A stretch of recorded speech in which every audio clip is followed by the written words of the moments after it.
सोमनाथ के विधायक विमल चुड़ासमा और कांग्रेस परिवार द्वारा वेरावल नगर पालिका के वार्ड नंबर 2 और 3 में शिकायत निवारण शिविर का आयोजन किया गया। इस शिविर में स्थानीय नागरिकों ने खुलकर अपनी समस्याएं रखी। सबसे गंभीर मुद्दा वेरावल नगर पालिका की भारी लापरवाही को लेकर सामने आया। कई इलाकों में भूमिगत नालियों की बदहाल स्थिति के कारण सीवरों में पानी भर गया है। घरों के बाहर गंदा पानी जमा है, लेकिन जिम्मेदार विभाग अब तक केवल फॉर्म भरवाने तक ही सीमित नजर आ रहे हैं। स्थानीय लोगों का आरोप है कि समस्याओं के समाधान के नाम पर केवल कागजी कार्यवाही की जा रही है और आने वाले दिनों में भी इन समस्याओं के हल की कोई ठोस गारंटी नहीं है। इसी को लेकर विधायक विमल चुड़ासमा ने सख्त रुख अपनाते हुए चेतावनी दी है कि अगर जल्द समाधान नहीं हुआ तो इस मुद्दे को गुजरात विधानसभा में जोरदार तरीके से उठाया जाएगा। शिकायत निवारण शिविर में उमड़ी भीड़ इस बात का साफ संकेत है कि अब जनता सिर्फ आश्वासन नहीं बल्कि जमीनी समाधान चाहती है। મારું નામ વિમલ ચુડાસમા છે। નેવું સોમનાથના ધારાસભ્ય તરીકે સેવા આપું છું। ત્યારે અમે સતત ઘણા દિવસોથી હરેક વોર્ડમાં 1 થી 11 વોર્ડમાં વોર્ડ વાઇઝ જે ફરિયાદ લોકોની હોય નગરપાલિકાને અનુલક્ષીને કે જે પાણી ગટર લાઇટ અને અન્ય સમસ્યા હોય એના ફોર્મ લઈને ભરવા માટે નીકળ્યા છે। ત્યારે તમામ વોર્ડોમાં 1 થી વોર્ડ લઈને તમામ વોર્ડોમાં ખૂબ મોટી પ્રમાણમાં લોકોની સમસ્યા છે। નગરપાલિકાની સંપૂર્ણ રીતે બેદરકારી આવી રહી છે। નગરપાલિકા દ્વારા લોકોના પાસેથી ટેક્સ લેવામાં આવે છે।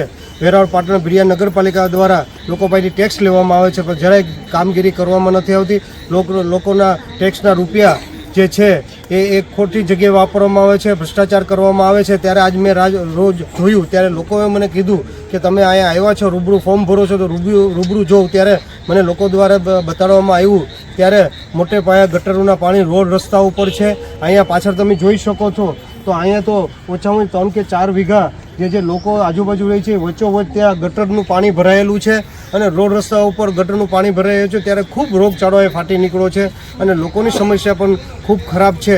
ત્યારે આ વેરાવળ પાટણ ભીડિયા નગરપાલિકાની જિમ્મેદારી આવી છે કે તાત્કાલિક ધોરણે જે ગટરોની પાઇપલાઇનો તૂટી ગઈ છે એ જોઈન્ટ દેવામાં આવે। હારે હાર પીવાની પાણીની લાઈન છે એની સાથે ગટરનું પાણી પણ આવે છે। લોકોને પણ રોડ રસ્તાની સુવિધા તો નથી આપી શકતા, પણ લોકોને ગંદુ પાણી પીવું પડે છે।